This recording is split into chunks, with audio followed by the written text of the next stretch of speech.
வேண்டும் உன் தொல்லை கூட இன்பமாக வேண்டும் விட்டு விட்டு காதல் செய்ய வேண்டும் புது வீணை போல என்னை மீட்ட வேண்டும் கண்களை மூடி கற்பனை கோடி காணலாம்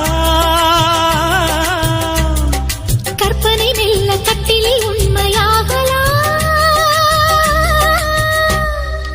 இவள் தேடிய காதலன் இதழ் மேல் ஒரு பாடகன் சரசம் புது சரசம் கொண்டு உரசும் தலைவன் என்ற